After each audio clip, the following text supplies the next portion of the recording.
Hello, everybody, and welcome to this week's episode of Talking Skritt. I'm your host, John, better known as Dale. We're on Yaxbin with a fantastic show for you. Fractal Rush has started, loads of PvP on the horizon, and what's your favorite thing in the trading post, and much more. But first, let me introduce you to my fellow hosts. He is a moderator over at MMO Champion and streams every Wednesday on this very channel. Every time we talk about grinding games and the likelihood of a drop, and that he should just, drop that big old money ball, he looks at me and says, "Don't tell me the odds." Truly inspirational. Say hello to Jim. Man, these intros for me are getting way more involved as the years go on.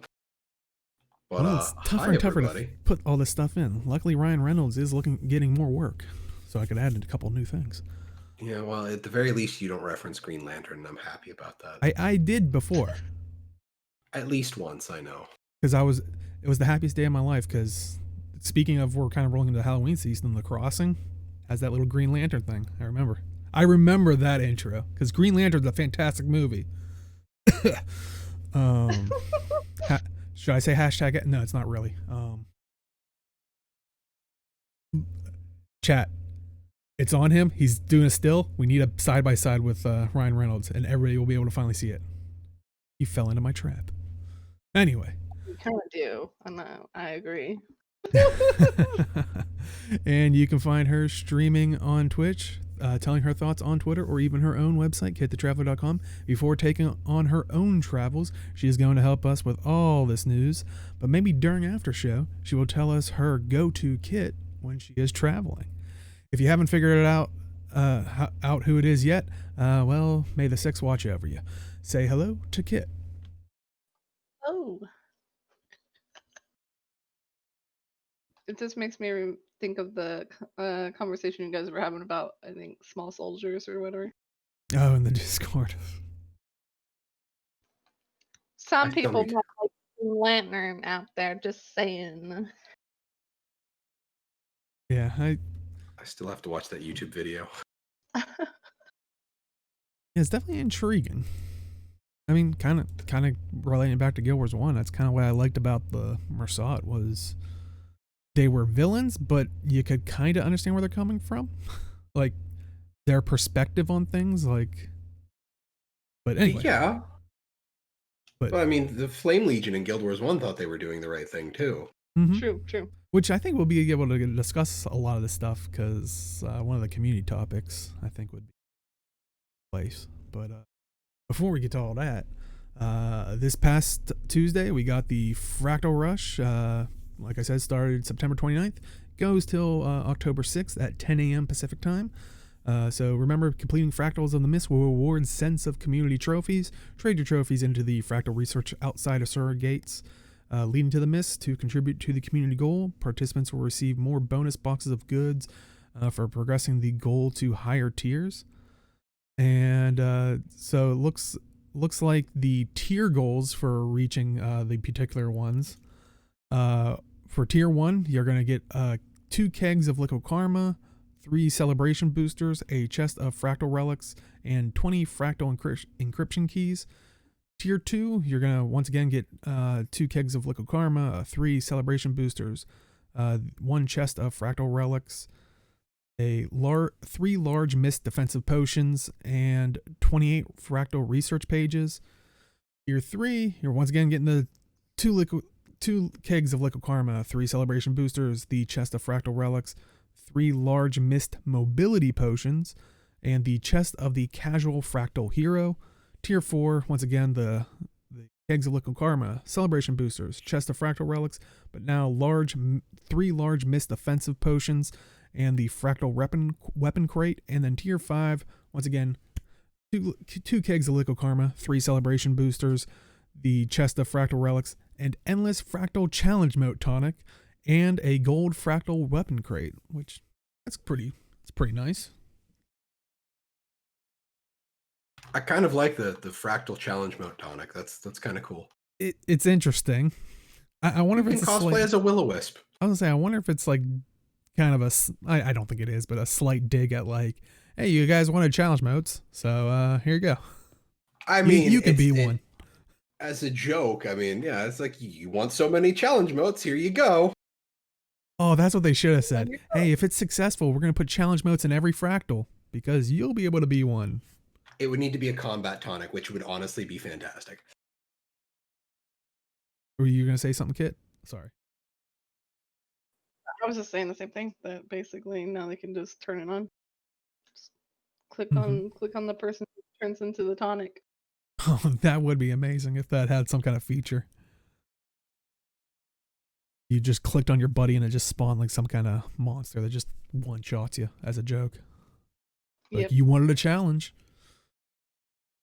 But yeah. Has anybody partaken in the community event yet? I mean, I think I even saw some people saying like they were getting some of their Fractal titles just from like some of the rewards alone. Like, I mean, 28 Fractal research pages. That's pretty nice, especially for someone starting out. Like, I need to get into it just so I can get some of the rewards for it because I need Fractal research papers. So I need to get some done either tomorrow or Monday before the event ends on Tuesday. I didn't do any. I'm a chump. Well, and I think that's the thing is a lot of people are saying these are definitely rewards that are enticing people to jump in and not like maybe the ones that are already doing like the dailies every day and but I mean I think the community rewards are always that incentive, but I guess it's harder to notice when it was always just World Boss Rush because it just seems like that's a very entry level thing to begin with. So I think in this it's very case, easy. Yeah, it's very easy to start. This is more geared towards definitive group content because while you need groups for world bosses, you don't need to form a group. So I think it's more evident here. To have data chart or something like QED set up, like just seeing who's basically doing the most. I mean, it would be kind of interesting just to see, like, is it particularly like a group of people? Is it like a bunch of people? Is it just one man or woman carrying the flag? Like, because even with world bosses, like, you don't really have to do much. You can just tag the boss, stand there, and you're getting credit for that rush. Fractals, you guys actually have to put some work to it. So it'd be interesting to see how many, like, all in total community wise, who all did fractals compared to world boss. Which I would still think it'd be slightly less because I'm sure there's still that stigma or fear of people being like, oh, I gotta form a group. What if they don't like me? The 42 farm groups are carrying it. But so we look forward to I don't know, I don't think they ever gave an update of where we're at for the tier thing, or does it at currently? 1 second, I'll check. It did have a tier listing last time I looked. So I wasn't sure where we were at exactly as of doing this live. But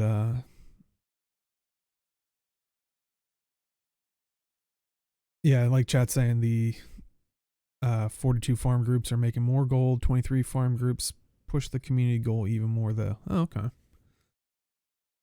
So, just because I'm guessing the amount of time it takes to effort versus reward.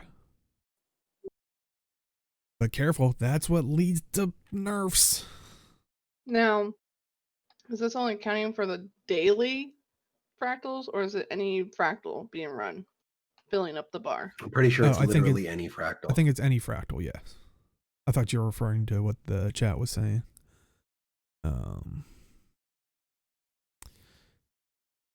Like chat saying, the issue they have with fractals in general are that new players are intimidated by the agony resist aspect of it, and how most tend to just run tier 4 and CMs only.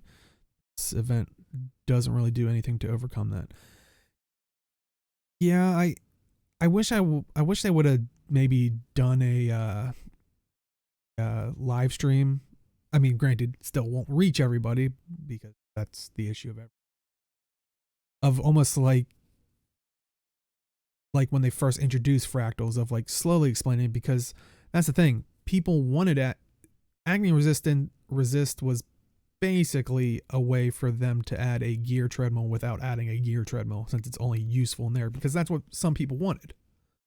Update: we are about 25 Oh, about 25% of the way through tier 5. Oh, okay. And the problem with fractals is that you can, like, they scale you up to level 80 stat wise for a character, if I recall correctly.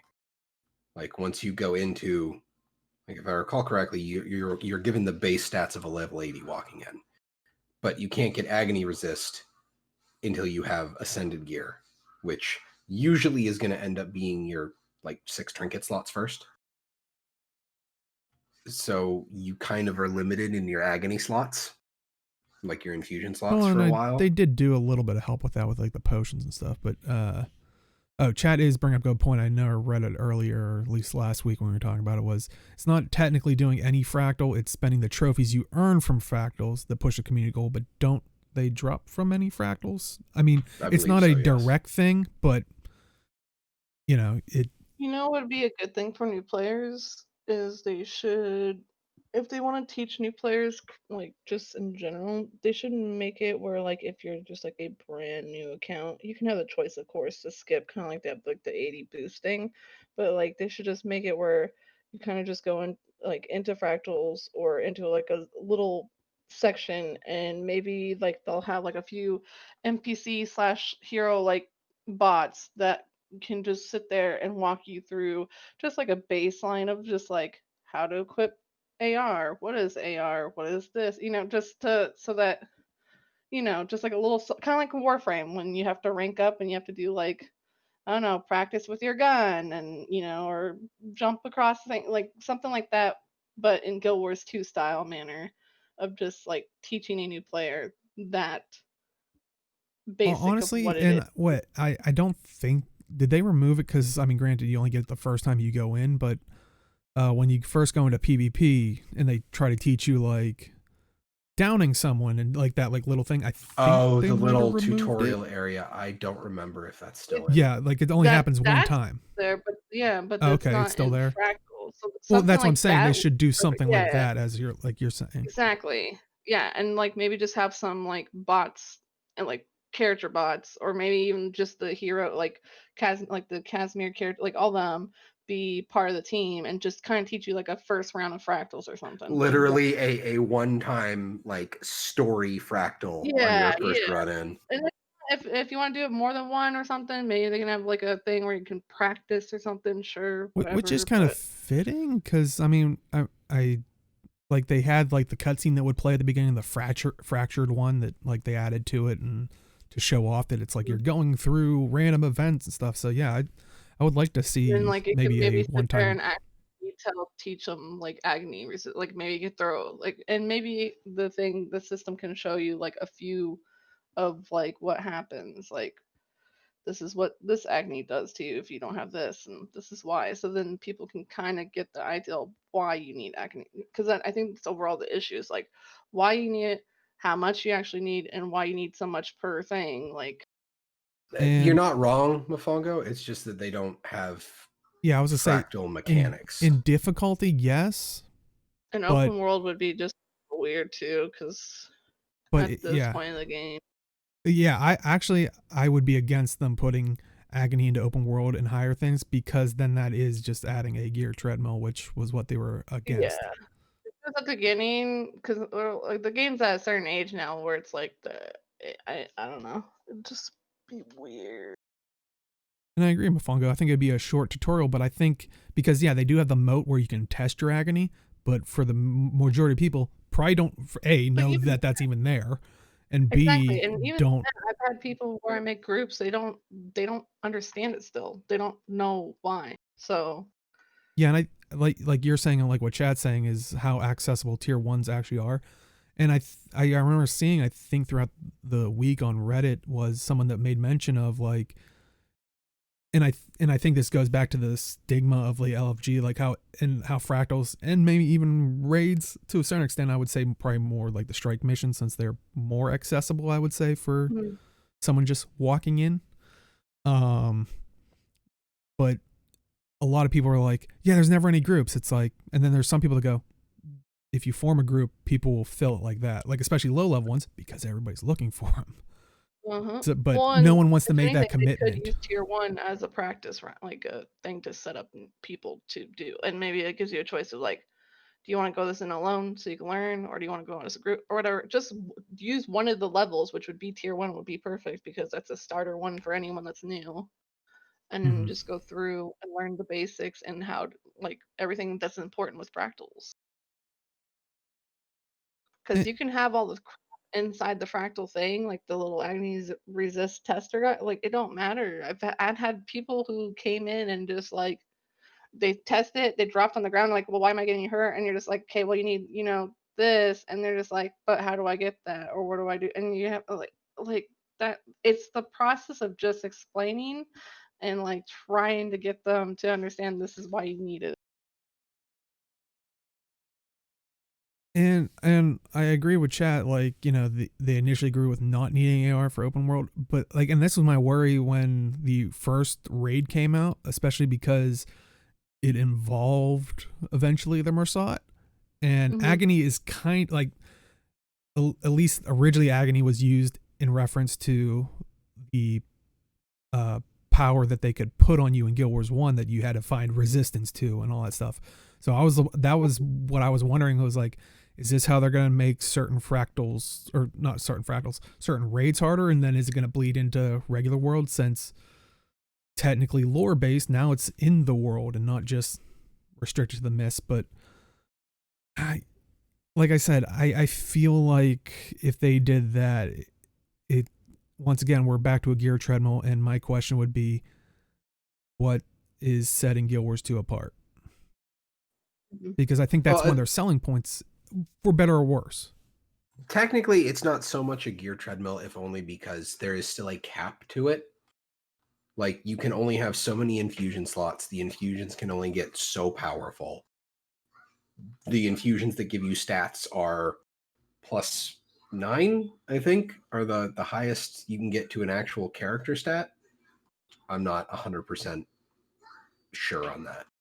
Well, so it's not super like, it's not like you have to completely redo your gear every 3 months, basically, kind of shit. +5s, thanks, Kiriti. But that's in a self-contained area. If they put it in an open world and have to make it harder, because once everybody gets +5 or +9, because I was gonna say, I thought there was +5 to a stat and +9 agony resist.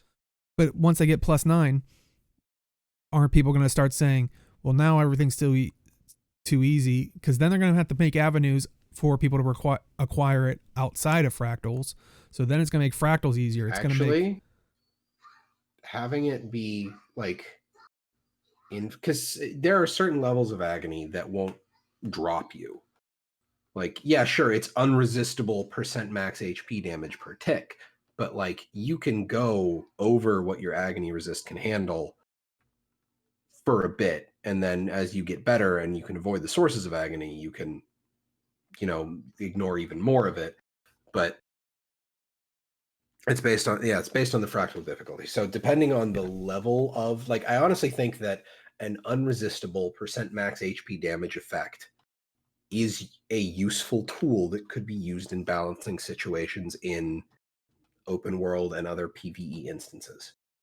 And I even think that it's possible it could be used in even story stuff, especially with wild magic and shit going on. I mean, I wouldn't mind seeing it as like a challenge thing, like with some of the living story, or, if they wanted to like somehow trigger something. But I feel like they showed in the past that they could make a difficult encounter. I mean, look at, triple treble, the worm, the worms. Yeah. And I know people are like, yeah, but people do that daily. I'm like, yeah, but not rely, like they do it once a day, like a dedicated group. It's not on farm status, I would say, in my opinion. That, and it took a while before people really knew what they were doing with it. But yeah, and granted, we are lacking on those as well. I'm not going to say that we're not, but to say that we need it, I just don't think they see it as a high priority, like what the mass majority are actually playing through maybe the data that they're seeing, which I think still stems back to, Oh, well, our statistics show that people aren't playing that content. Well, yeah, because there's not any of that new there's not that content around. It's like you're kind of fulfilling your own prophecy there. Yep. But Kind of like the problem with dungeons. People stopped playing them because nothing ever changed, and then they stopped developing them because nobody played them. And it's like they don't Yep. get played because you don't develop them. and Or fix the ones that were broken too for so long. yeah.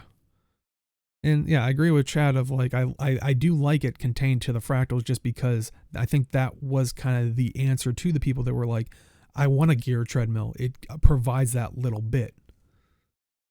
I'm aware, QED, and I wish I could join you, but you're on the wrong server. Wrong server?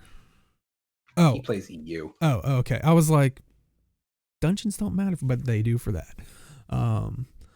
But yeah, I mean, you could say that about anything. There's still dungeon groups, which go back to, I mean, this stems into guilds where they're just glorified friends lists, like sorting things. It's like, yeah, there's dungeon groups, but are they happening reliably by just walk-ins, or does it require a lead up? Because I think that's unfortunately, for better or worse, I think that's how ArenaNet, and I mean a lot of MMO companies, gear a lot of their content towards, is kind of that straggler walk-in type thing that can just pick it up and start playing. Well, that's the problem, is you have to gear the intro. I mean, that's what we were talking earlier. To bring it back to Fractals, we were talking about how like people don't understand how accessible tier 1 is. Mm-hmm. Like, I think there was a night we were doing Fractals with a 4-man group. It's just because we were in tier 1 because somebody was pushing their Fractal level because they had never really done them. Yeah. And it's just tier 1 Fractals, you can possibly 3 or 2-man. Yeah, they're easier than dungeons. Or explorable dungeons. I mean, so like you have to have that intro. Like, I think that's why ArenaNet's big on having the and that's QED. You have a point with the LFG tool being a little bit more manual. But the problem is you can't have something automated similar to like World of Warcraft because we don't have set roles. It would be much more difficult to have an automated system similar to LFG in World of Warcraft to function that way. Mm-hmm. So, I mean, you could. It's just there would be a lot of design time to go into, because the second I said it would be very difficult to design, and then my brain starts designing it. This is the problem I have as a developer. But it would take a lot of work, and I don't know how much they would get out of it. Well, and I think that's like Jim's saying, is the problem is, since there isn't a dedicated role type thing, or you could theoretically queue as anything, like the closest thing I can think of as a LFG tool is what ESO has, and they're constantly having issues of, because people can queue as anything, and any profession can technically be a tank, healer, DPS. All they do is, to get their fast queues, queue up as a tank or queue up as a healer, but they're running around as DPS. And if you tell them what the heck you're doing, shut up, noob, this is low level, like, you know. Yep. So I don't know if I would want an automated thing, or, well, I mean, you're saying not automated, but I don't know if it's the worst. Heck, wasn't it still in beta going into Heart of Thorns? Like, LFG was still tagged. I was about to ask, is it still in beta? But I no, remember. It's live. Yeah, it's been in beta for a while. It is. It's great if you had some kind of tutorial for it that was given to every player, because it is a very manual thing. You have to search for the content you're looking to do, and it takes a lot of effort on the player's part. Yeah, I would say it's a very dated system. It's almost like being on a message board, but in a game, like baked into the game. Yep. Whereas a lot of the other games have really made it a lot better. It reminds me a bit of old school World of Warcraft, where LFG, the channel, like the server-wide channel, was only available at the summoning stones in front of a dungeon. Like, you had to literally be in front of the dungeon to access that channel. God. And then they still had to walk there. Good times, right? Yeah. Well, I mean, with with this patch, they also added a new mislock instability named Toxic Sickness. It has been added. The instability will appear in select fractals starting at tier 3. Toxic Sickness makes team members periodically affected with vomit-inducing sickness, and the vomit will deal 6,001 damage. So that's disappointing. Should have been 3,000 damage more. How much money they probably did, and then the balance team was probably like, that's probably gonna one-shot some. Are there specs that have less than, well, I don't know. guess I was with trying ambient damage, I don't know what HP values are. I don't think I've ever seen anything under 10k, but I could be wrong. Yeah, I don't know offhand, but I'm going to assume this works exactly like the effect that happens in okay, chat saying with frailty you can have 8k, so okay. I'm going to assume this is similar to the one like toxic cone vomit in the one in the Nightmare Tower fractal. Yeah, that's what. Hush your face, QED. I don't need you. Listen, I'm not streaming PvP. I don't need your backseat gaming right now. I mean, to be fair, I don't think I have about face bound on my keyboard. I mean, I need all that room for mounts. My only problem is like I don't have it bound because like when I'm playing the game, right click is literally always held in. I may as well be using combat camera, but I don't. You like the option, the freedom to tab it. But yeah, so look forward to that in tier 3. So if you are just starting out, you don't have to worry about taking randomly 6,000 damage, or sorry, 6,001 damage. But yeah, so definitely check that out. Also in the patch notes itself, we'll talk quickly about the stuff that was in the gem store, but the newest thing in the gem store was the stained glass wings backpack and glider combo, which you can, that's the thing. There we go. You can see there, it's there for 700 gems. Luckily it's not in the black line chest, or if it is, it's not. The sound effects are pretty cool. Like you can't hear it there, so definitely check it out from either officially Guild Wars 2 or multiple other ones. But I don't know, personally for me, I could see using it on my my kind of my Revenant character that's kind of like taking on like the Arene Dragon thing and like maybe dyeing it, because you can dye the backpack and glider. Like I guess we have to make mention of that. For so long, they're like. I honestly think they're really cool. I have a design on them was cool. It's just I don't know, they're just too big for me. I still have one of the glider choosy boxes in my bank, I think, and I might wait for these to be in there. Yeah, that's good call. These are anytime like once they started doing the ability to dye the back piece, like that makes the back piece glider combos so much better. And honestly, Dea, I was thinking because like your Revenant has the crystalline wings, right? I know, I'm debating back and forth. I'm like, I could see these working too, but I'm like, would I buy them because I have the like crystalline? I could totally see Dabio using these. Oh no, he has the love wings. Oh, okay. I mean, it's locked in. Yeah, no, he brings like the Cupid wings or whatnot. But yeah, it's. I mean, maybe if he ever gets married, maybe we have to work that into the lore somehow. You know, stained glass wings, kind of like a cathedral style thing. But I mean, I don't mind how big they are. Like Kit was saying, just because I think in reality, you know, carrying something that big, well, you'd probably need some kind of bigger stuff. But yeah, I don't know. Did this seem like just really big? And the overall look all right. It's not my there's every like weapon and skin and glider and it's just like sometimes it just ain't for me, and it maybe for you, or sometimes it's for me and not for you. But for me this time I'm not. Yeah, exactly. Yeah. I like chat saying Fashion Wars dictates there is no debate, you buy. But hey, that is the beauty. You can, if you don't like something, you don't necessarily have to buy it. Sorry to go against you on that, chat, but you're not wrong, Monk, but I feel like the glider back piece combos are reasonably priced.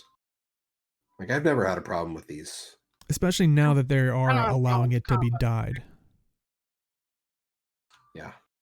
I'd need to see how the dye channels work on this before I'd like super grab them, but they look. I want to be I will I admit want to be able to dye better every bundle. hexagon a like- different color. Yes. That would be cool. That'd be See, if they do insane. that, then I might like these. Like They'd have to but- invent an entirely new dye interface just for these wings. Oh yeah, definitely.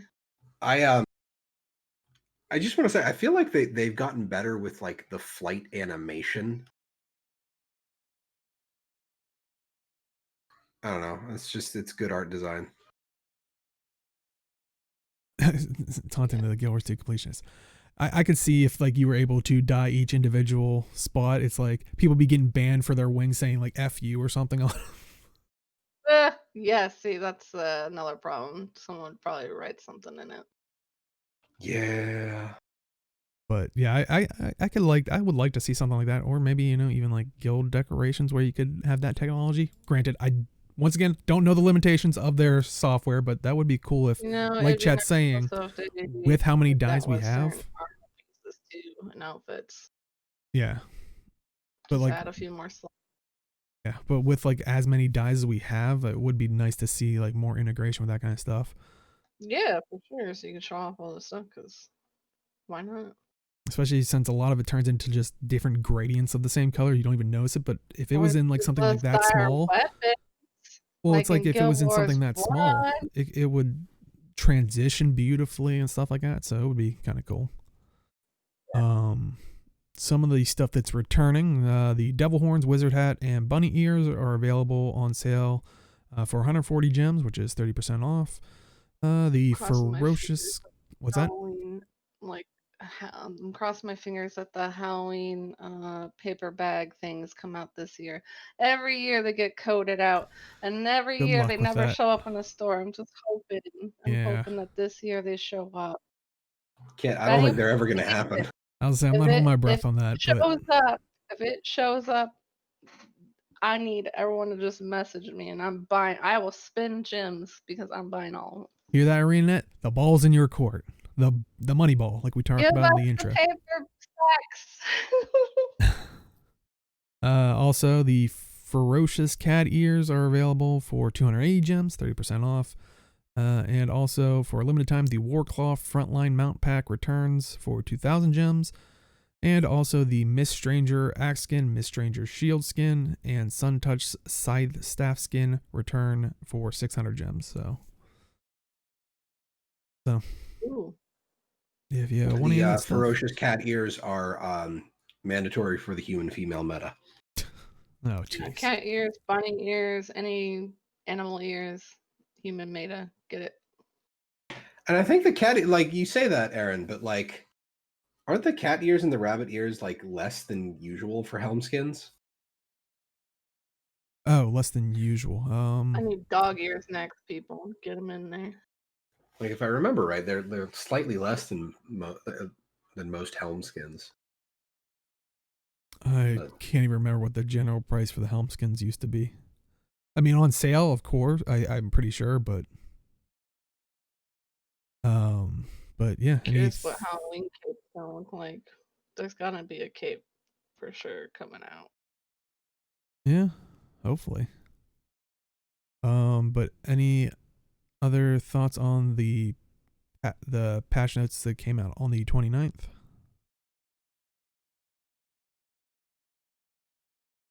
I don't really care what's currently in the store now. I'm just thinking about the future. And I just want to know. You're hoping for just wants her Halloween swag. Yeah. I want Halloween stuff right now. Just turn on the switch. Don't turn it on halfway. So you're saying that like that stuff's like your favorite stuff, right? I like holiday stuff. I don't know why. Oh, fair enough. I mean, granted, you can't favorite it in the gem store, but they did add a feature that was in at launch of the patch, but was delayed a little bit in announcing it. It is actually, you will be able to favorite in the trading post. First was trading post or gem store? No, in the trading post specifically.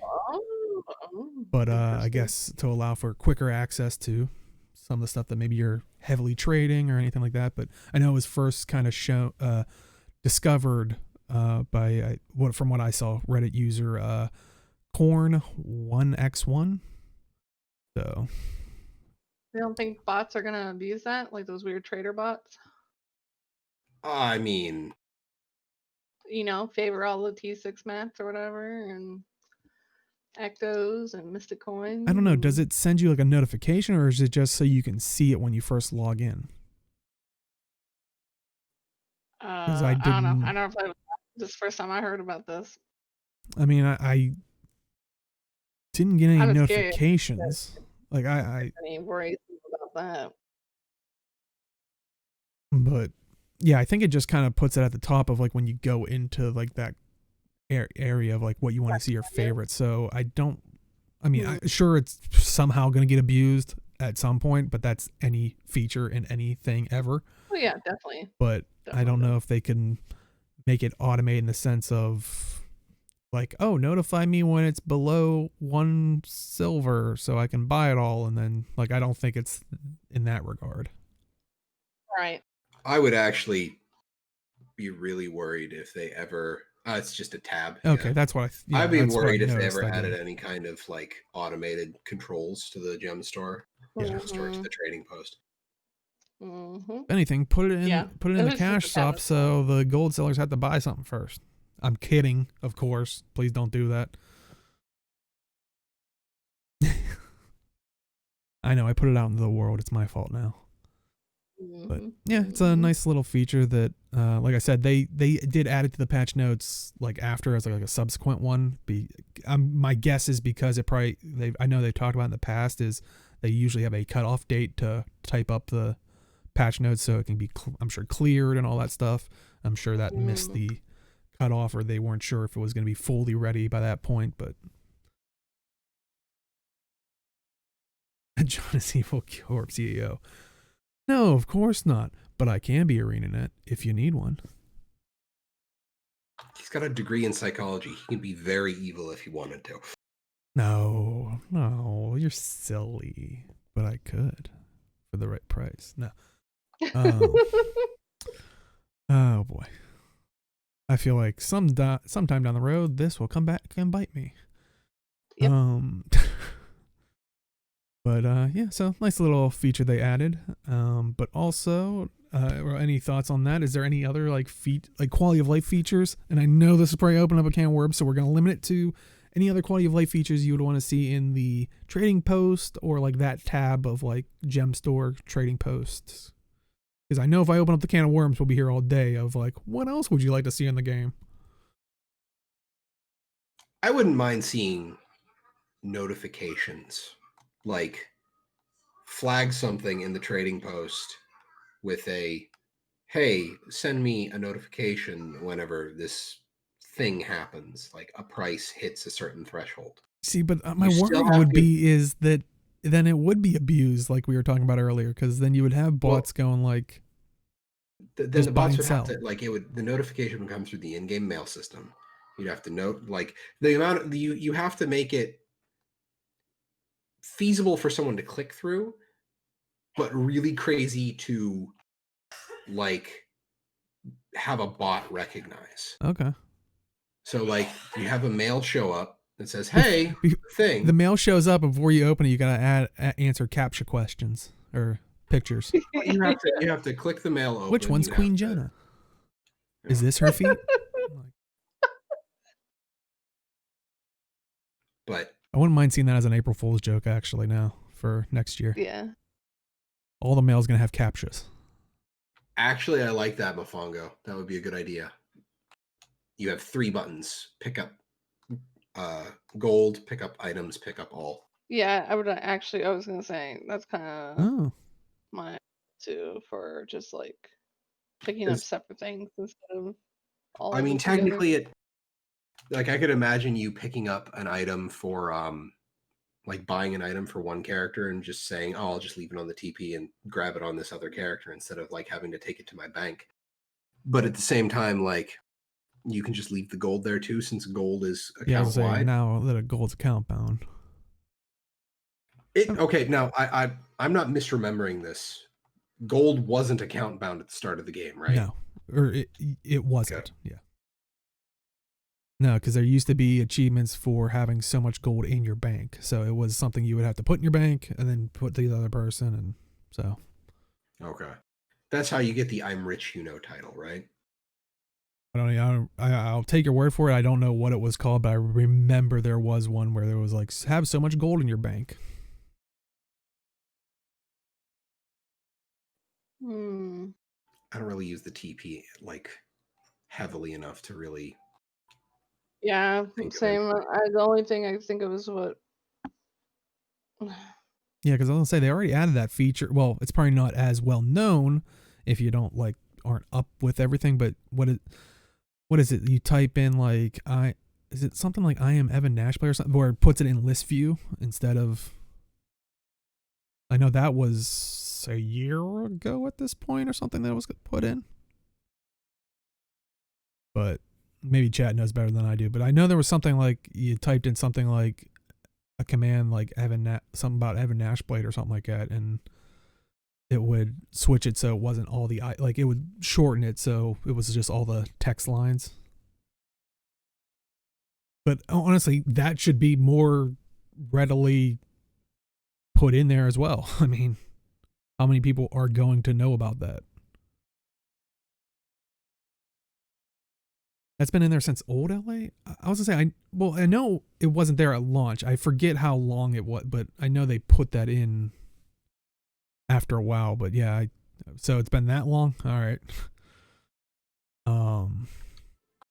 But yeah, honestly, I think it should be something that is more maybe just a checkbox of I want to see it as list view or something, and not adding a command, like putting in a command in the search or whatever it was. Oh, and chat is saying gold hoarder was have 2 million coins in the wallet at one time. So, but yeah. Any other thoughts on that nice little trading post feature? Nope. It's pretty cool, but nope. Next up, a little bit of update to the story. If you played the most recent story, and we're not going to put like spoiler things because if you haven't played by now, I mean, we've talked about this already of stuff. It's just an updated thing to it. Of if you've done the story and you go to the Eye of the North where Arene and stuff is, and there's a caged up Bangar. He spoke some more with this update, and credit to Reddit user Mart Rain, Rane, who took this screenshot. But they also do add that at the very end there, the only part that got cut off, which I don't think is vital, so I didn't feel like going in to take a separate screenshot of just these two lines. But at the end, it says, Bangar says, I will kill that B word. And Arene says, I very much doubt that, which you look at the story bit there, it's really interesting because the voice of Jormag finally starts to interact with us and talking about how it's so interesting. It's talking about how it's still trying to convince us, and I think that's the power of Jormag is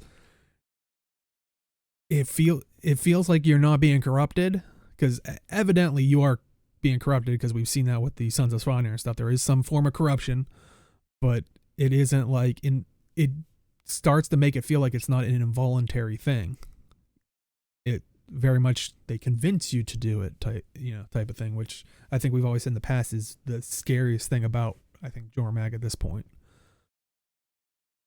But I love the whole. I just love reading the last bit of rampage like your grandfather. Yeah, Jormag just goes right for the jugular, man. It's apologies. We can continue this conversation another time. Ooh. Ooh. It's like those episodes that will be like to be continued. Yeah, I remember when I read that, I'm like, oh, Jormag came out right. It wasn't the voice of Jormag. It seems like it was the claw of Jormag, if you ask me. scooping and getting the tea from everywhere. I still haven't done the latest chapter. Oh, Oh my god, Jim. What? I like after playing the first bit of this, it just felt weird playing it without the voiceovers, and I just have not had the I drive to do know. so. I feel you. But you have to at least play through, so because at this point people are gonna spoil it for you if you do any more of the podcast stuff. 'Cause someone's gonna slip out and say stuff. It's fine.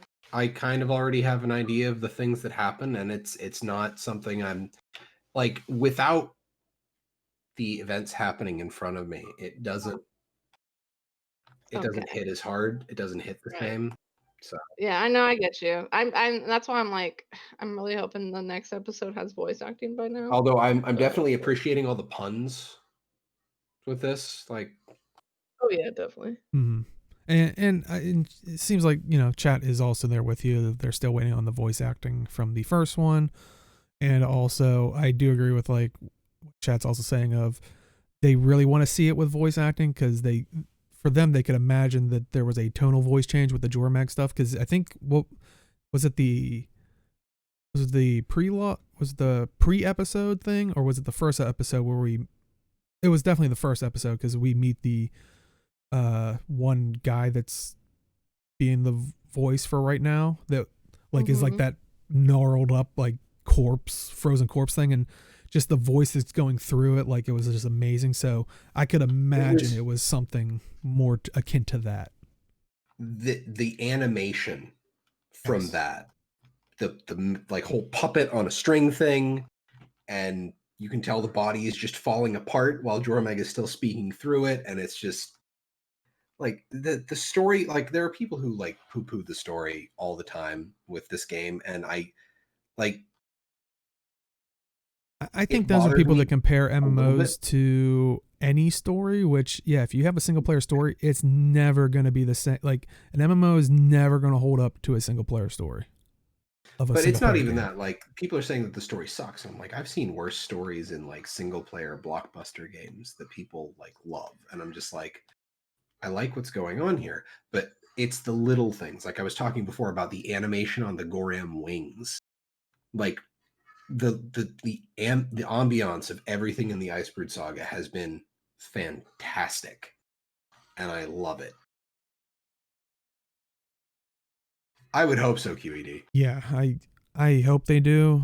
I hope it isn't one of those, because that was my one worry, since it is taking place outside of story stuff, is like, is there not going to be voice acting? Because we've had that before, but it never was like a giant integral part as like this interaction. So I do hope they go back and give a voice to it, but yeah, since it's not in the story portion. Well, everything that is story involved that has been outside of an instance has always been voiced. Okay. And it's not like that's uncommon for that to happen. So something like this would be fully voiced. Okay. It's just For now, you can't revisit old conversations. Yeah, I hope there is something where it's like once it all plays out, you can be like, I want to hear the whole, especially since we're in the what is it, the room with the vision pool. Hopefully we can replay it or something. Well, and I believe there's an achievement for what Yes. Matthew said. Time it comes out, if you're trying to go for the achievement, you need to be talking to Bangar every single time there's an update, or at least even if you don't think there might be anything, just because of that, because it's like a long achievement line that happens by just talking to Bangar so many times. Chat saying they feel like they will add the voices first for the previous episodes, then release episode 5. I hope they just release some voices by now, even if it's like, and then add the other ones later, because at this point, it's going to be like where Jim is at, where a lot of people are going to stop playing the rest of the story until the voices come out, because that's where a lot of people are. And I was going to say, I don't think it would be mutually exclusive type thing, because I'm sure, apart from probably a couple due to story reasons, I mean, a lot of the people are reoccurring characters through episode 5, so getting them in, I mean, ideally you don't want them all do it in the one day or something, because by the end it's like, why does everybody sound like a char with their raspy voice?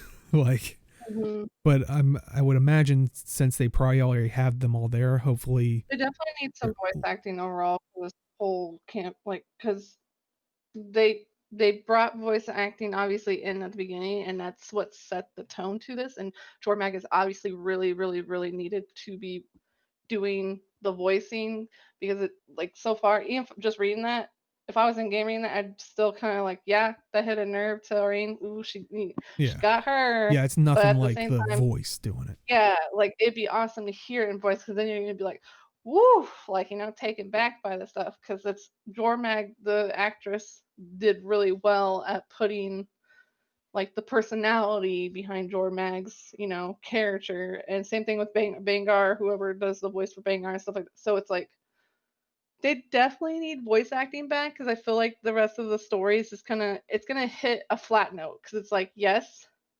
they're like showing the action of like this is what's happening. Like the oh, I don't want to ruin it for Jim now. Jim, why have you not played this latest episode? I'm sorry, Kit. I'm just gonna say it. The person that got sniped, I'm not gonna say who, but like just that part getting sniped. It's like, Yeah. just the voice, some voices would be great. Like to hit those notes really good. Cause yeah, cool. I just hope that they start bringing on the voices the rest of the episodes, and then maybe go back and get the other two. Not go back first and then go because that's it's you're gonna have like people like Jim where they're not gonna want to play until the voice acting's in. It's like my only problem is like I talk about all the like individually things might not be great, but altogether it's the whole package that's the thing. And voice acting has always been such a strong deal. So Just even like dropping the grenade in that little like the little what is it vent in the first Yeah, that was the first one I think that didn't have voice. First one or whatever. Yeah. So like just dropping that, like it would have been nice to be like hearing that whole conversation of like drop it in there. I don't want to hear nobody, any of that stuff, or just Ritlock and the guy going back and forth. Like it would be nice to hear that voice log because instead it's just like, cool, I see my action, but you know. Yeah. And I see Like this, chat saying like, they know a lot of people who stop playing until the voice acting is in, and another group who stopped because they are tired of how grindy all the new maps are. I mean, like I said, for the first part, I understand it seems like the same position Jim and a lot of people in chat are in, which I think we said in the beginning, that's perfectly understandable. It is a game that has utilized voice acting to an extent where, I think people have always complimented, like walking through Divinity's Reach, the little murmurs of just regular discussions. That's all voice act. Like it's such an integral part. They did put events in, like look at Drizzlewood. The whole like first it started off with half a meta, and everyone was fine with it, and then they're like, let's add the other half, and now everyone's complaining that's too much, and too long. So it's like, yeah. Well, and that kind of goes like, to what they're saying. The second half is people who stopped because they're tired of all the new maps are grindy. Have you not played MMOs? I mean, I think it does. It sucks to a point where it's like it does feel like it's just pumping out a new map with new events. But I'm trying to think of an MMO where it isn't eventually a grind. Wow, here's all this new rep that's only manageable through dailies. Good, like Drizzlewood though is still a beautiful freaking map out of all the maps so far. Even without the dialogue, just like the ambient sound and the music, I give it 10 out of 10. But without voices, it's that whole map is lacking for sure. Yeah, especially when you're walking through and you just especially go murr. It's like, oh, Jesus. All the chars are like. Honestly, the one conversation that I really want to be able to hear is the conversation between the two char at the mine talking about Snarl Goldpaw's book. I would love to even just hear the voice of just like, the mom and son moment before, that the killing in there as well. Just like, I don't know, just all the char.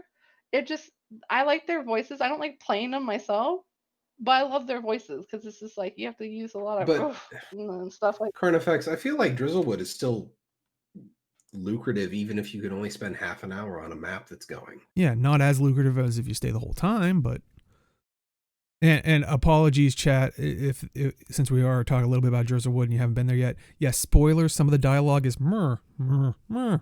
Sounds like a Minecraft village. Yeah. So apologies for dropping that spoiler lore bomb. The Mer people, That's as we why like to call them. I don't want to say too much because if Jim has like not played part 2, then I feel like there's some people who probably haven't played. Sounds like Charlie Brown's adults. Yes. Now we just need all the. Next one, just do Charlie Brown sounds. Oh my god, no. That needs to be the next April Fool's item. Mm-hmm. All the NPCs make Charlie Brown adult noises. I mean, aren't we through that already? Don't make us go through it twice. You layer that, the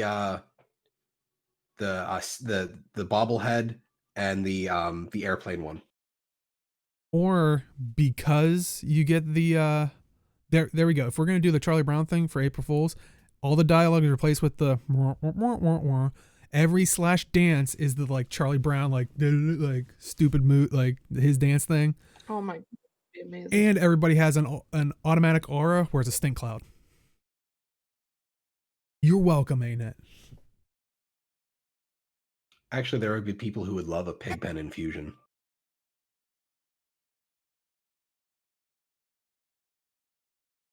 Do you want to take the next thing while I go check on my dogs real quick?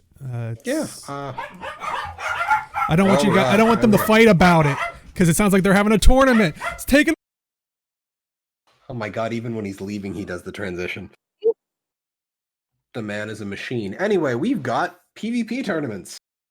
Every day will feature, starting October 6th, each day will feature 8 additional daily tournaments of a different format, offset from the regular Conquest tournaments. Hang on, let me get the link here.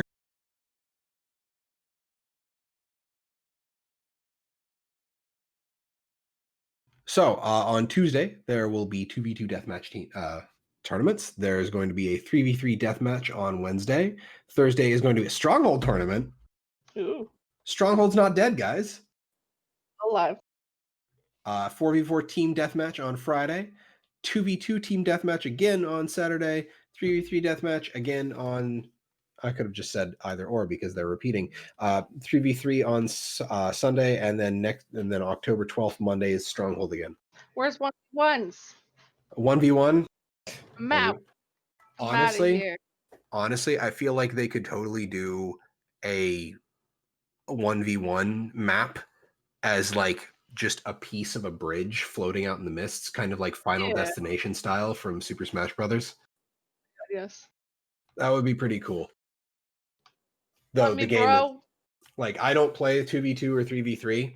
The idea that they're doing a 4v4 team deathmatch is something that would be kind of cool, but like 2v2 and 3v3 I won't touch because the game is balanced around 5v5 and you start skewing that. Why they're not 5v5? Well, I guess Stronghold would be the 5-1. Yeah, Stronghold's the 5v5. Yeah, QED. Pogs in chat for Stronghold. Carnifex has something to add on Trading Post, the ability to preview oh, yes. Yes, absolutely. The ability to preview anything you buy off the Trading Post. Well, I know what Stronghold is. I actually rather like Stronghold. I kind of wish that they would have doubled down on the MOBA aspect and just kind of made it a single lane with the creeps fighting against each other instead of trying to split it and be weird about it. But yeah, I actually liked it too. I think the split was what caused people to kind of turn away. I think they should keep it a one lane if they do any more of the kind of MOBA style. Like, I really like the idea. Huh? Yeah, well, I mean, the fact that they're doing a Stronghold tournament is just one out of left field, and I love it. Yeah. But it could use some tweaking, but I think people could actually play it and like it. Yeah, like I said, I don't mind that there's different game modes because I hate how basically everything's boils down to deathmatch. For me, someone that used to play like that, the games I used to play before MMOs were shooters, and that's why I don't like shooters nowadays because most of them are just basically capture points and like with Overwatch and stuff like that, you don't get too much variation. Whereas that's why I've never been I usually am not huge into MMO PvP to begin with, but just because it was all just like control point, I was like, eh. So I'm kind of glad they are doing Deathmatch and Stronghold. Unfortunately, they never seem to take off potentially outside of this. Yeah. Well, QED, that's the thing, is like I feel like the only thing you really need to do in Stronghold is to just send bombers down the lane and make sure that there are people to handle the like NPC guards, because that you don't need the like ranged Skritt. You just need the bombers to blow the doors up quickly, and then you go from there, and you never have to really deal with like the creep types. Now, if you just take that out, like just have it auto spawn. Like if you want to make it like a MOBA, make it like a MOBA and have the waves spawn automatically, and then have people fight like it's a MOBA. Just go for it. I agree. I would like that because I mean, didn't a lot of people were raving about like I know it returned, but the Halloween one that was very MOBA esque, where it's like, and then it didn't return for a while. People were like, I have literally never played it yet. They brought it back like 2 years ago. Yeah, it's and like I never have the time to play it. It's like I don't know why they didn't try to put that game mode into PvP and just not make it Halloween themed. But It's kind of weird. But I do agree it will water things down, but and it will only hurt things because once again, and it's a problem just in general. It's like, how do you get more people into PvP? Well, more options will get more people in there, and maybe they'll spread out and try things. But when you first implement those, it is going to thin out the like. So it's like it's going to look a lot worse, and then but they should do what League has. They have like different sections of like ranked stuff, like to add more things. Like they don't. They only have 2 maps now. No. They got rid of Twisted Treeline entirely. They don't have the 3v3 map anymore. They got rid of Dominion. They got rid of Dominion forever ago. We gotta go opposite. We gotta tell them to do it. I trust me, and that's why I'm like so disinterested in like PvP. Apart from like because I know a lot of people just think I just don't like PvP in general. I don't mind it. It's just you don't like what's available in Guild Wars. Well, that, and it's like halftime when you go into a game and you become invested in it, like whether it's Overwatch or something, you have like what 2 game modes in Overwatch, like, and like one really only people play because that's the quote unquote. I'm hoping when the Campton expansion comes out, QED, that they bring the Kurzik Luxon PvP style back. Possibly, so and yeah, I wouldn't mind if they added a guild versus guild like mechanics. I like I said, more options, but yeah, I think it's just the fear is it might water things down because they're not getting the influx of people. The problem with PvP is that all of the unique rewards from PvP are shared with WW. The competitive game modes share the unique skin reward. There is nothing in PvP that you can solely get out of PvP. Well, the Ascension. That is literally it. Yeah, yes. I'm not saying that there's a lot, but there is one. That and the Ascension, you can't necessarily fail your way to it. True, but it is not difficult. It's not timed. You're not like it's not an gated behind ranks. It's not an achievement of earning. It's just when are you going to earn it for how how long? Like my biggest problem. Chat saying the tournament gizmos. I completely forgot about those. Oh yes, the tournament gizmos, because those are really something. I mean, they're a step above titles. That's about it. That I'm not making a good case for it. No, you're not. The thing is, though, it's not even that.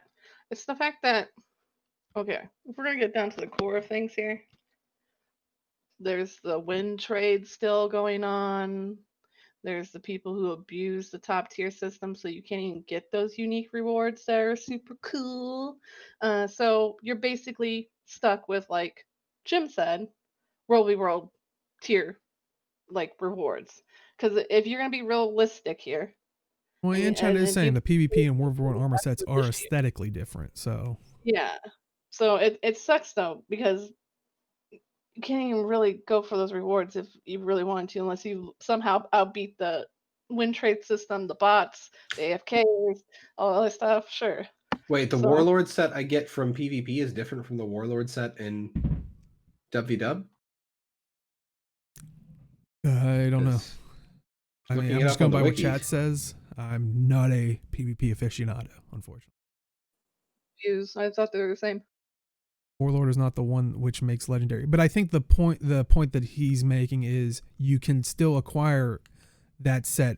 We're not necessarily talking about just legendary quality items, but They should just you add can like these you can 2v achieve that in a different game mode, so you can as avoid. a rank. Oh, sorry. Go ahead. I was talking over you. Yeah, Sorry. you're fine. I was just saying, like this little tournament thing they do. Maybe if there's enough people that turn up, they should turn those into like how before League of Legends apparently disbanded, but turn those into like ranking things too, like a 4v4 rank and a 2v2 rank, and so that gives more spread of like trying out to go for the crown or other things that QED and all them are saying. You'd have to start off with one, because honestly, the problem with ranked queues in any game is the population. I honestly don't think we could support another ranked queue right now with the population in Guild Wars 2 PvP. Yeah, I was gonna say. I Which is remember in what was it? WoW arenas where it would be like what is it? 2v2, 3v3, and 5v5s. Well, they already I have a remember 2v2 now. seeing Why can't they same just? people certain times. Oh, sorry. Go ahead. Well, I was just wondering, don't they already have a 2v2? Why can't they just add a ring to it? Isn't that a thing? Or no, it's they were doing 2v2 as like a mini season between the conquest seasons. oh, okay, okay. Go back, Theo. Sorry, I Oh just no, wanted I to was see. just saying. Even in WoW, that is the had the most population in MMOs. I mean, to pull from. I still remember seeing like doing like 3v3s with friends that we would hit certain people. Like you could see repeats if you did it, and I think it kind of goes back to what Chad is saying is it's also dependent on when you're showing up, because with this tournament it is only one tournament per day, so it is also when can you do it. So rank, having it as a rank thing, if it was popular enough, could potentially be a decent fill. But yeah, I would probably still have to agree with Jim at the start, maybe only adding one, because if you do 2v2, 3v3, and we already have the 5v5s, you're already dividing. Like the audience isn't there to probably support those three separate things. Hopefully two, and then once it's good, Right, but it's build good on that a. they're doing this. It's kind of fun, change it up, and Yeah, stuff like definitely. that.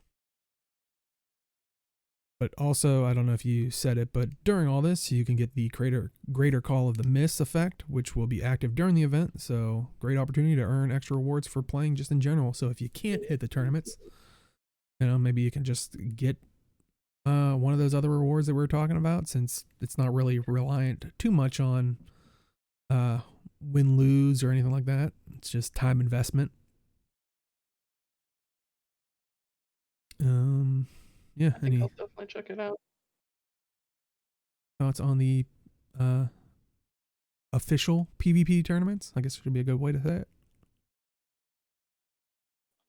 Nah, I'm excited about it. It looks good. I just said I told Jim, too bad they don't have a 1v1 one. Oh, and I even I already figured out that they could just do like a bridge, like a fragment of a bridge floating in the mists, kind of like Final Destination out of Smash Brothers. Hmm. And that could be the 1v1 arena. Mm-hmm. Chad saying it is a great opportunity for people who still need the tournament upgrade token for the legendary accessory. So, yeah. Exactly. That's all I was gonna say, because I just need to finish some like little bits, and that'd be perfect for me. And maybe this is them testing the waters since we haven't really seen any official stuff, but now we've seen more pickup from the PvP community of like, because they said that they were going to go kind of step back from that and let the community do that kind of thing. And I mean, we talked about last week one of the PvP tournament events. We'll probably talk about it here again, but also there's another one coming out which we'll talk about. So, I think definitely, credit to the PvP community for keeping it, afloat as best as possible. And hopefully this is them trying to be like, okay, let's maybe start looking at it officially again type of thing. But yeah, so, definitely, check it out, support it. And and when we talk about it later, support some of the community created ones as well. But next up, we're going back to the past. Apparently Guild Wars 1 got an update. Don't worry, it wasn't a huge monumental thing, but it did make it so the build that was released removes the requirement to supply a character name as an additional form of authentication. So normally when you went in there, it would have 3 bars: your email address, your password, and then one of the characters on your account. God. Yeah, I bet it was Sometimes annoying for a lot of people going back. I was on, and then I log in, and it's like, nope, gotta know what last character you want, and I'm just like, But time for that. But they do encourage players to add their 2-factor authentication to their accounts if they have not already done so. And it seems like, because I think it linked literally to the one that is used for Guild Wars 2, so I'm guessing it used the same one.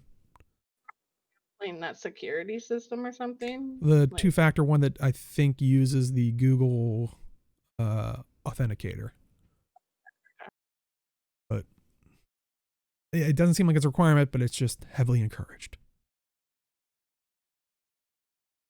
But yeah. I'll have to reset mine. I took mine off a while back when I changed my number, so I need to slap it back on. Okay. Chad hasn't either. Huh. Well, see, you're in good company. Safety matters. 2-factor authentication is one of the best things to do. Especially now that everyone's at home, a lot more people are getting their identity or accounts stolen. It's super, because one of the things I love about MFA stuff is you don't have to come up with stupid passwords, because you can come up with something that's reasonably hard to guess for somebody. Right. But it's not the thing is, people worry about computers hacking your password, so an algorithm figuring it out.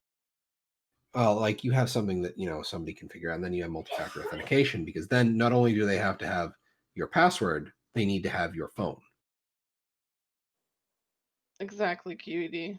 That was my problem for a bit. It took 2 weeks just because it was a bad time when I changed my number, and so I mean, I couldn't get into my. I'm trying to think. Mine's not attached to my phone.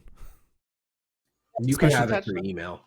Well, no, I use the Google Authenticator app. I just have it attached to my I guess maybe my Google account is attached to my phone number or something. They never asked me or something. Maybe that's the reason. But I was gonna say I never had an issue with it not knowing my number or something. But anyway.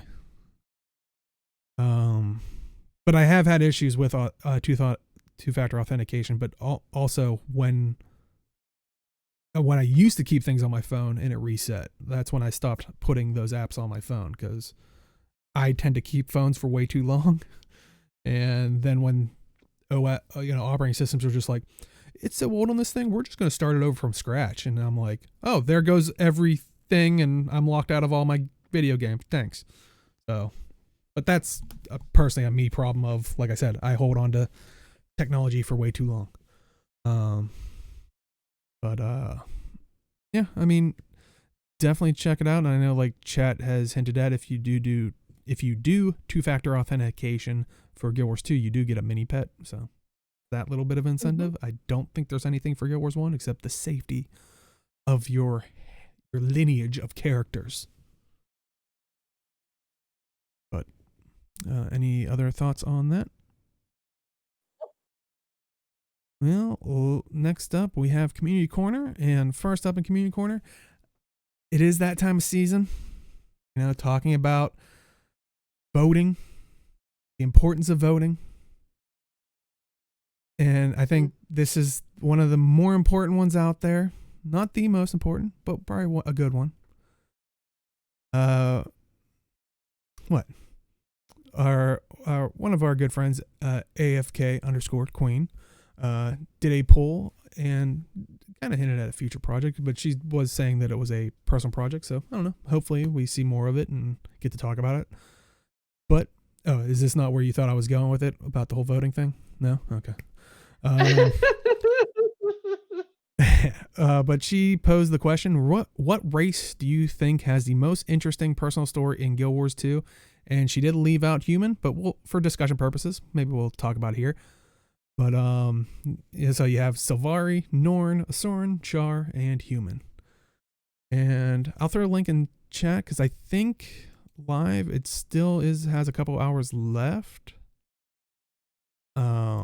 But if you're watching this on YouTube next day, it's probably done by now, or it should be. Let me see. Yep, 2 hours left as we are recording this at this very moment. So, voice your concern or voice your thoughts. But yeah, I don't know. What do you guys? What's your pick for personal story? Did you fill this out? I know it's uncouth in other situations to ask who you voted for, but vote for. I did. Kit, after you.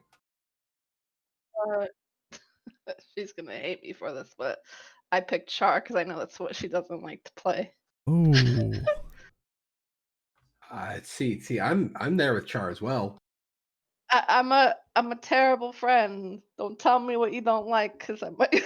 Oh, you're one of those people. Okay.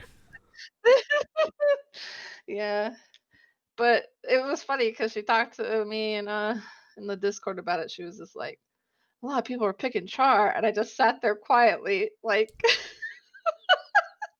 So when she hears this, she's gonna know now. But yes, I voted Char because she's a big Norn fan, like me and Deo. But she likes just wanted her to Savarian. That's suffer. her next favorite.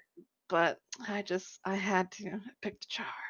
See, for me, like Char are the most interesting, if only because one, they're quite frankly, I think the most interesting bestial race in any MMO ever. Yeah, for sure. And then also on top of that, they were one of the main antagonists for a large part of Guild Wars 1. Look, for me, they were one of the main antagonists because I never really got out of fighting the Char in Prophecies, so give me that. I was going to say, I saw your tweet, I was ready for this, and let me tell you why you're wrong about Char as one of the main antagonists. Okay. That's like saying, I enjoyed Emilio Estevez in Mission Impossible. He's, for the record, he's gone the first 15 minutes. They are very much the bookend of Guild Wars, or Guild Wars 1. They have a purpose prior to Guild Wars 1, basically just to set up the story.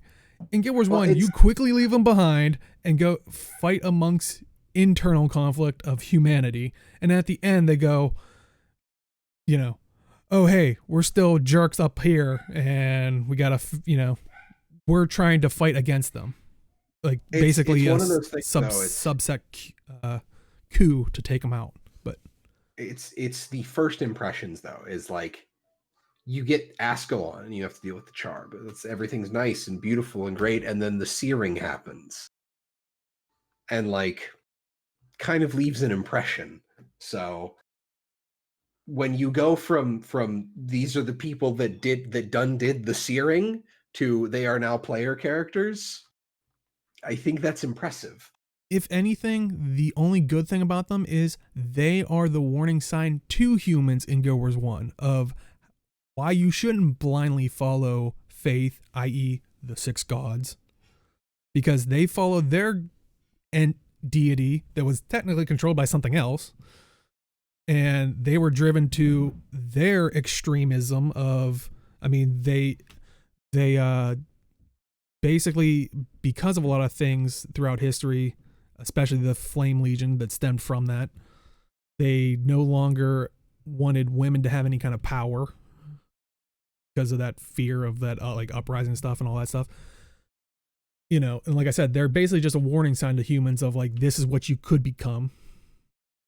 They really don't have any as much relevance as much as kicking off the story. Like I said, they're the Emilio Estevez in Mission Impossible. They're there to set up the story, and then they're quickly no longer needed. It's still like it's still one of those things that hits you with the first impression. So I know. I'm just having a that's debate. why it just I like the Char. I'm just having a debate. Yeah, no one tell her that I picked Char. Let her figure out on her Oh, own I think by we're long listening past to- that. No. I don't need to get in trouble. let me just go at AFK on the Discord server. But I mean, I responded to it saying like I bounce between Norn and Sylvari personally. I think all of them do have amazing ties to it because I mean, I think they constructed the world beautifully of like each race does and I've always said this in the past, does have an integral part of understanding the world. But for me, I mean, Norn gotta love Norn type thing. But I also was torn because the Sylvari do get to see Guild Wars 2, like the world of Tyria, through not all like basically a newborn set of eyes from the race itself, not just like the individual. Coming when the next expansion happens. Honestly, Sylvari are perfect for a person who knows nothing of Guild Wars 1. Mm-hmm. Because the Sylvari don't know anything about Guild Wars 1. Yeah. And then there's Malik, who was totally a great character that they definitely followed up with. Well, I think like Kit's saying when you talk about Kunavang, he'll be riding in on Kunavang going, "Hey guys, you remember me?"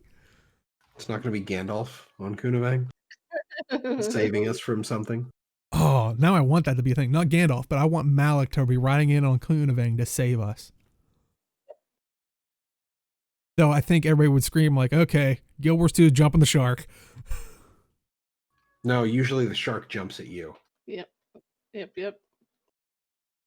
Which happens, I forget that they exist when I'm down in I can't remember the Living Story Zone that had the that was the start the one with the scarab plague, where we found the lab where the Olmacon are.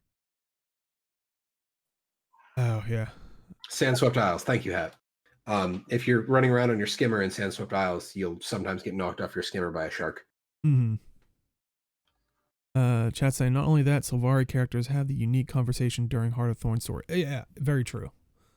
That was one thing that they really pushed with. Do Norn have unique dialogue options going through Icewind Saga? Not that I've come across. Okay. I mean, I think they might have unique dialogue like during like chats of like with other Norn of like, oh, that was a crazy thing, but I don't think we hear something special or anything like that that's attached to it. Because I know they still kind of do that where it's like, depending on what race you pick or something, you know, something like that. But yeah, not to the extent I think of, and Chad's agreeing with me here, not to the extent that Heart of Thorns had. Awesome.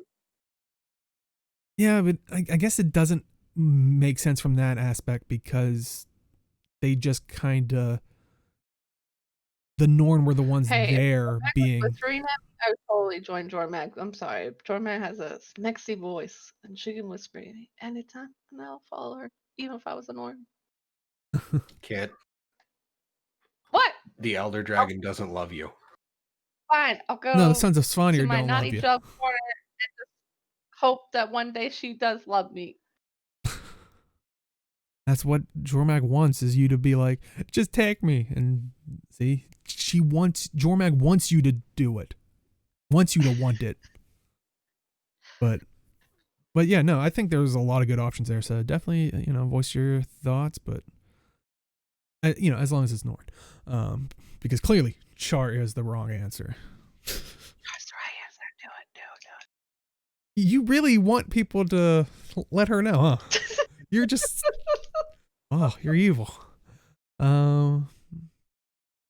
I'm not sure if Char characters have unique conversations during Grothmar Valley at all. Yeah, I don't think so either, but yeah, that's particularly disappointing. But he doesn't play Char? or No, that they that don't would have have. been a good thing, like, if they actually, like, Oh, chat is saying no, for they the do. I was gonna say I honestly don't uh, remember, but like, QED, it would be cool if they had that. Like, this is a perfect time for special dialogue for Char and Norn, just because it's around the 2 races right now overall. well, and I think that's the Um, hard thing to do because, like chat's saying, they just went through it and they do have special dialogue for Char.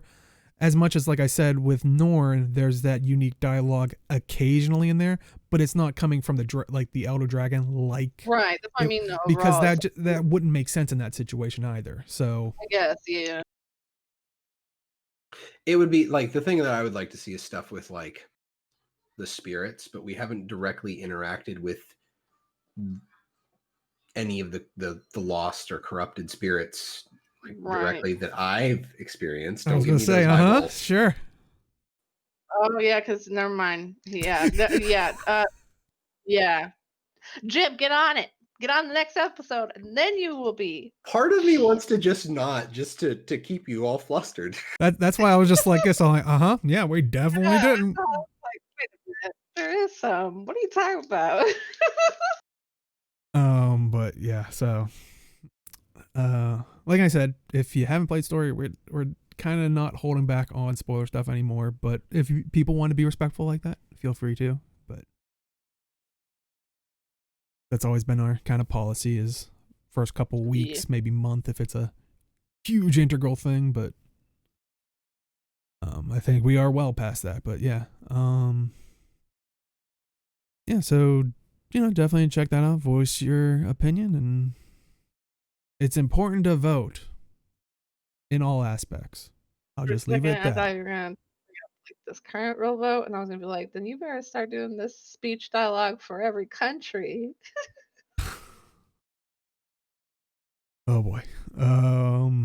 But yeah, any final thoughts on that, and any last things you want to say of why you think one race should be the best personal story one? I feel like Asura just kind of get left in the dust. It's probably because of the little legs. It's because the Sura are bleh. They're ugly little rats. Well, I mean, I think they're interesting, but while the other ones I think dabble in the mysticism or the magic of it, they take a more science approach to it, which is a different approach than I think all of the other 4 races take. Well, that, and I don't think the Asura have really had too much of a spotlight put on them. That's what I'm Whereas saying. They need their own little story at some point. I mean, they kind of do. we kind of got a bit with like Yeah, a little bit in Heart of Thorns with like Radonova's and we also comment.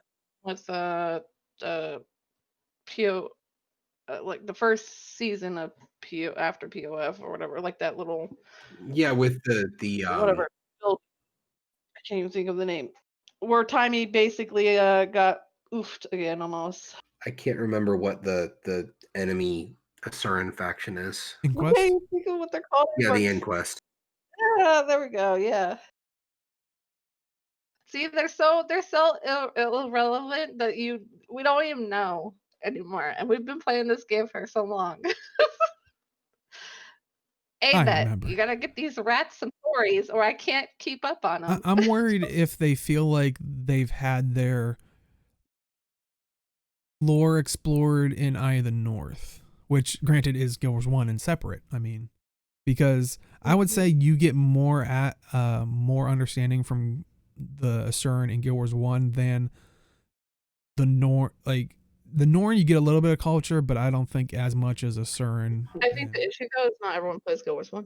Well, yeah, Yeah, that too. We that's talked the about this problem is. before, like it's hard to get lore or read on lore when the game is not.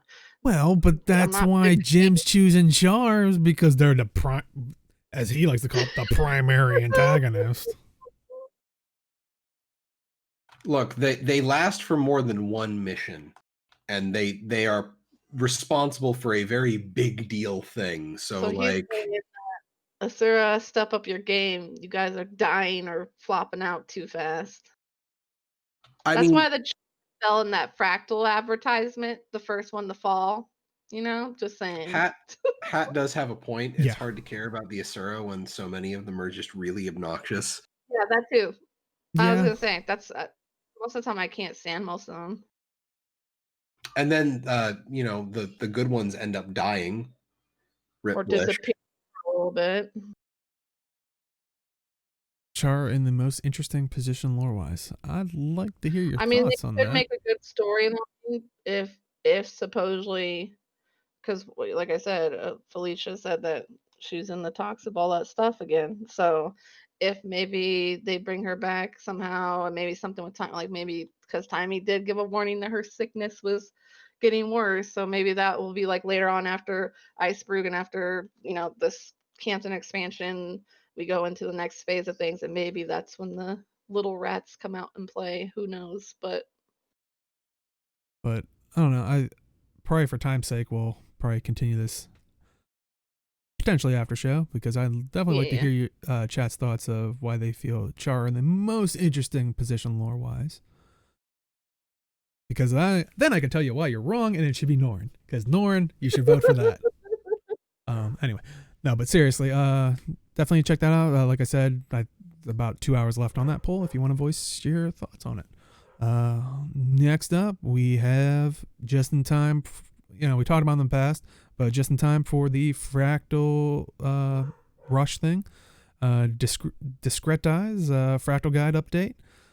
Their biggest update yet. We talked about it in the past, and I know QD's a part of it that's in chat. In case there is any questions, maybe we could field it to QD, and if they have an answer, if from chat itself or anything like that. But yeah, I think it's a great asset for all levels of experience towards fractals. Like I said, like we were saying earlier, if you are just hopping in, if you want to start to build up knowledge on how the fractal and stuff operate, if you are playing at like a middle ground tier to better improve maybe your rotations and stuff like that, or fully experienced, testing your builds out against their ideas and stuff like that. But I know they put a lot of work into it. But yeah. And it's honestly, people look at, it's just for fractal stuff. I don't go into fractals. Fractal builds are really good for just generic PvE stuff too. So like my Guardian build that I run is a quickness firebrand build with condition damage, and it really works very well in just general content. Yeah. But yeah, and that might be a good place to, because I know it probably goes into rotations and stuff like that. Good place to always practice rotations is out in the open world, where people always do criticize it, where the majority of open world basically play anything. But there are going to be more challenge stuff that you could potentially test your rotation and stuff on that. So yeah, definitely check it out, especially during this Fractal Rush, and hopefully you stick around with it and maybe continue with it. But any thoughts on the Fractal Guide? Nope. Glad that Discretize is keeping it up to date. Good job, guys. Next up, we have the DL Conquest Tournament Series. I think this is the one we talked about last week. From Reddit user Royle, Roile. The team that brought you the Masters of the Arena PvP tournament is proud to announce a new tournament series starting soon. Part of the Delusional Elitist organization, they will be holding a tri-monthly double region conquest tournament. The goal of this tournament series is to keep the more competitive Guild Wars 2 conquest scene fresh and active in between larger tournaments such as MOTA. Of course, it's spearheaded by Teapot. And the first edition will be basically at the end of this month, so Saturday, October 31st for EU, and Sunday, November 1st for NA. Oh, good, you put the link up there. But I'll be offering real money prizing to the first and second place winners of each of these tournaments, as well as gold prizing for the top 8 per region, open to the public but capped to 16 teams per region. If you want more information, you can visit their Discord, or we'll have the link to this whole Reddit post in chat. But also, if you're watching this on YouTube or the VOD, links will be in the description. So, definitely check it out. Like I said, we talked about it last week. Said earlier, definitely support the community things, because I think that's what's enticing Arena to be like, oh, maybe we should dip back into, this stuff and hopefully support it officially, as well as, because I think they do sometimes do stuff on top of what they do, especially in the past with like some of the teapot stuff. So it's not like they're totally hands off on it. They do support these as an idea type thing, but it's not officially supported. Isn't there like another tournament going on too by someone else? Yes, we will. Yep. Oh, okay. Sorry. Oh no, that's On my head. But yeah, not only that, so like, yeah, maybe that filled up. Maybe you can't get into it. They'll be running more of them. Another one is Guild MM's 2v2 tournament. It is, unfortunately, it's only an NA Guild Wars 2 PvP tournament. The round, all the rounds besides the finals are 2 out of 3 for wins, and for the finals it will be best of 5. This one will be happening Saturday, October 17th. It is streamed, I believe, at twitch.tv/Keyba, KEYBA, and then underscore. For right now, the prizes are first place, 1,200 gems per player, plus a permanent pass to Champions Rest and 200 gold each.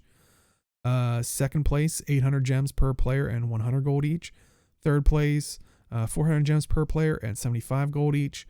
Fourth place, 50 gold each, and all other participants get 25 gold guaranteed. The top half of participants get a mini llama, and there will also be random giveaways of gold prizing throughout the stream. So if you can't participate, like I said, go support it. You might win something, pretty cool. And like I said, these are the rewards for now, or the prizes for now, because they do say if you wish to donate anything for the giveaways, the information to Keyba's in-game name or guild messaging thing, or you can even message them on Discord, and you can put up the link for their Battlefy thing in there, which should have all the information and whatnot in there. So link should be in the description as well if you're watching this on YouTube or the VOD. But yeah, like I said with the other one, definitely support the community stream, community PvP of tournaments, because I think they're normally pretty well done. I mean, but any thoughts on this, or on either of the tournaments? Well, I mean, much to what you were saying, is it's nice to know that these things are happening, because that means that the thing that ArenaNet wanted is happening. The community is doing the tournaments, and that's great. Yep, pretty much that. Yeah, so definitely check it out. Last up, we have a little bit of news about Pink Day in LA's 2020, and last week their Quag and Waddle event. So like I said, last week we had the Quag and Waddle. And they actually earned just by, I think it was just only on Saturday. So, I mean, which is an awesome job. They raised a total of $775 donated to the cause. And that is going to be rolled into the other event that we've been talking about, Pink Day in LA, which will be October 17th at 12 p.m. CDT for NA and EU. They do have an open invite for streamers to just kind of get the word out about the event. It will be taking place in Lion's Arch and also through their Gwen Radio, and donation link on their website. And they do just say, reminder to everyone that they have a donation prize pool, and you can enter by donating at least $10 Canadian or more. And they also said throughout the thing they'll be playing a variety of games and having many events during the festivities. So make sure to watch. There's a chance to win real life prizes, so even more goodies if you can't be involved directly in it, you can maybe show up to the streams. Like I said, good cause to donate to. It's for breast cancer awareness. Been a long-standing tradition, I think, in Guild Wars, even Guild Wars 1. So, yeah, definitely check it out. And like I said, awesome job to last week raising $775. That's awesome and amazing. Mm-hmm. Other thoughts? Nope, not for me. That looks like that is it for this week. So, Jim, where can they find you? I can be found on Twitter at MalthanusMMO. You can also find me on twitch.tv/MadRealms. That's 2 A's in the Mad. Really? Right now? He's saying, get over here. We need a queue for Fractals. You can find me on this channel Tuesdays and Wednesdays. I'm not always going to be here on Tuesdays because that's our group game night where we do random group game shenaniganery. I believe this week we're doing some Among Us. Mm-hmm. I believe that was the Scuttle, and there's going to be some backstabbing and such. So come join. And then Wednesday, it's going to be more PvP from me, where things are going drastically better from 2 weeks ago. Last week, this past Wednesday, I was 4-2 for the night, and I only had one particularly bad game, and I was on the winning team for that, which is slightly better, but I still don't like stomps. So hope to see you there. Invite Kit. Funny you should mention that, but Kit, where can they find you? They can find me at kitthetraveler.com, at Twitter Kit the Traveler, and Twitch Kit the Traveler. Right now I am on a break until the 13th. We're moving and then getting settled in, and hopefully I can get back to normal to streaming and stuff, and hopefully by the end of the month have like a Halloween traveler event be put out. So just kind of chilling until then. You can either tweet me or talk to me through here or through the chat, whatever you want to do. Awesome. But if I'm not mistaken, you will be joining us for Tuesday, right? For Among Us, right? Yes, I will, and I will saying sus to everyone. I'll say that answers chat's question of we should invite Kit. Well, trust me, we are way ahead of you. We've known about her backstabbery since the beginning. I'm coming in. Hey, I think we'll be fine as long as there's not a task where we have to make a poll. But yeah, you can, if you are just or you can find me at simply_Dale on Twitch and Twitter. I usually stream on my personal channel Mondays and Thursdays. Seems like Mondays have been a good stagnant Warframe thing. Thursdays I've been kind of playing around with other things, but currently I'm gonna work through the ESO Elder Scrolls Online's Greymore chapter expansion, whatever you want to call it, story bit. Which last week I do have to say we were kind of talking about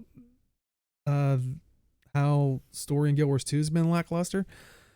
I'm not impressed with that story so far. So at least the making it personal, but we can always talk about that on that stream or after show or what have you. But speaking of after show, if you are just popping in, do stick around. We do a bit of an after show where we talk about either more Guild Wars 2 stuff or anything gaming related, or heck, sometimes not even gaming related. But yeah, if you want to watch this in full, we do highlight it on Twitch, but we do but if your preferred platform is YouTube, but we do put it up on YouTube. All that stuff is youtube.com/madrealms, 2 A's in the Mad, or twitch.tv/madrealms, 2 A's in the Mad. And that on YouTube goes up on Sundays at noon Eastern, 9 a.m. Pacific. And yeah, and like I said, and like Jim said, we're doing Tuesday streams and he does his Wednesday 0 to Hero. And then if you miss the Tuesday streams, we do put them up eventually on our YouTube channel on Thursdays, but they are at a bit of a delay, so definitely check those out if you want to play catch up. But always can tune in live on our Twitch channel. But best way, if you don't know the exact times, follow us on our Twitter. But yeah, I think that is it for this week. So yeah, thank you everybody for coming out, and we'll see everybody in the game. Good night, everybody. Bye, friends. Bye.